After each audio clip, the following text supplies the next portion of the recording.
Selamat pagi Bapak Ibu Saudara sekalian. Selamat datang dalam acara Sarapan Sabda bersama saya Pak Saparman.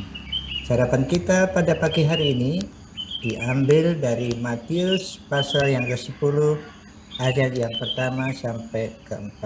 Matius 10 1 sampai 4. Demikian firman Tuhan. Yesus memanggil ke-12 muridnya dan memberi kuasa kepada mereka untuk mengusir roh-roh jahat dan untuk melenyapkan segala penyakit dan segala kelemahan. Inilah nama ke-12 rasul itu.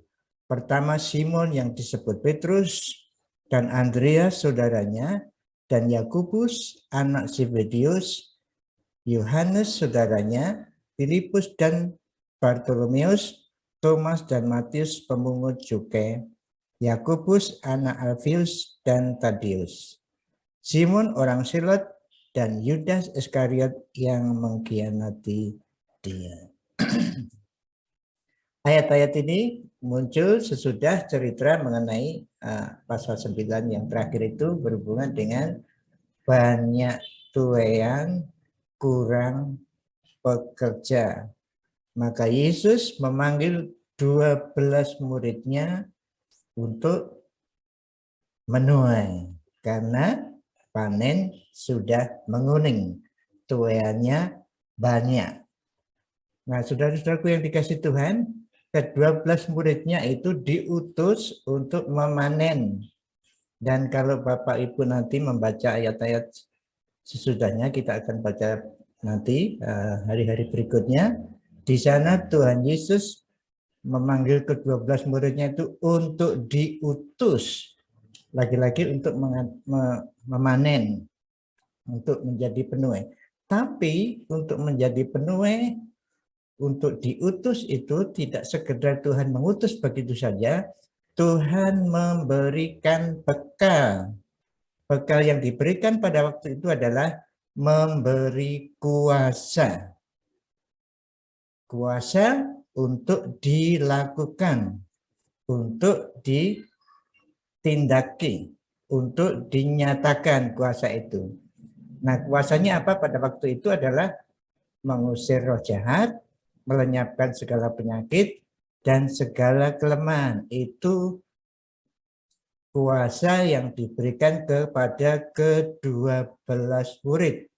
Tidak misalnya Petrus dikasih melenyapkan segala penyakit, lalu yang Andreas dikasih mengusir roh, yang satu dikasih kelemahan. Bukan seperti itu. Ke-12 muridnya diberi kuasa yang sama. Nah, lagi-lagi untuk apa ini? Bekal ini. Bekal ini untuk nanti ayat-ayat berikutnya adalah untuk memberitakan Injil Kerajaan Allah. Itu beritanya. Jadi tugas utamanya memberitakan Injil Kerajaan Allah. Untuk menyatakan itu diberi kuasa. Kuasanya mengusir roh-roh jahat, melenyapkan segala penyakit dan segala kelemahan. Itulah kebutuhan waktu itu. Nah, nanti kita akan membaca selanjutnya bahwa 12 murid hanya diutus untuk orang Israel, untuk orang Yahudi saja, bukan untuk orang Samaria, bukan untuk orang non-Yahudi yang lain. Nah, mengapa seperti itu? Tidak ada alasan yang dituliskan nanti di sini. Tetapi mungkin berikutnya akan ada alasannya mengapa demikian. Tapi kali ini nanti tidak diberi alasan. Jadi Bapak Ibu Saudara sekalian, Tuhan Yesus mengutus murid-muridnya, memilih, dan ini pilihan ya. Artinya yang dipanggil, yang diberi kuasa itu yang dipanggil. Diberi kuasa khusus untuk suatu daerah yang khusus. Untuk daerah yang khusus memerlukan kuasa yang khusus. Dan untuk orang Yahudi pada waktu itu yang diperlukan adalah mengusir roh jahat, melenyapkan segala penyakit, dan segala kelemahan. Kuasanya diberikan semuanya, bukan pada satu persatu, tapi semua ke-12 murid mempunyai kuasa yang sama. Jadi, saudaraku yang dikasih Tuhan, saudara semua adalah penuai. Tetapi sebagai penuai tidak bisa melakukan dengan kuasa sendiri, dengan usaha sendiri, tapi harus ada kuasa dari Tuhan Yesus. Nah, pada waktu itu diberi kuasa mengusir roh-roh jahat, melenyapkan segala penyakit dan segala kelemahan. Tetapi kalau kita baca Kisah Rasul 1 nanti, Roh Kudus diberikan kepada semua orang. Jadi saudara sudah mempunyai kuasa, yaitu kuasa Roh Kudus. Yang saudara lakukan sekarang adalah melakukan. Dengan kuasa Roh Kudus itu, lagi-lagi tugas utamanya adalah memberitakan Injil.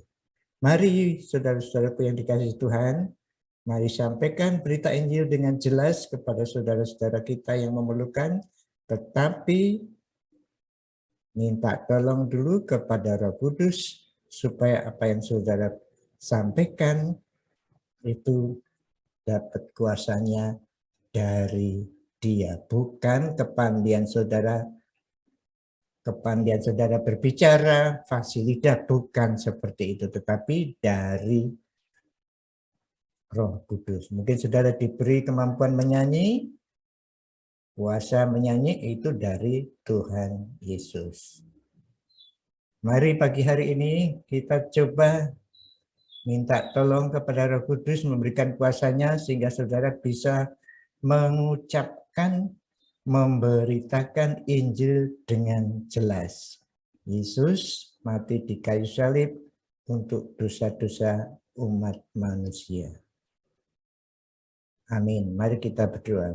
Allah Bapa yang bertahta di dalam kerajaan surga, terima kasih ya Roh Kudus telah memberikan kepada kami. Engkau telah ada di dalam kami pada saat kami menerima Engkau sebagai Tuhan dan Juru Selamat. Biarlah Roh-Mu bekerja di dalam hidup kami hari ini sehingga kami bisa mengucapkan kata-kata yang berisi kebenaran Tuhan, secara khusus Injil keselamatan.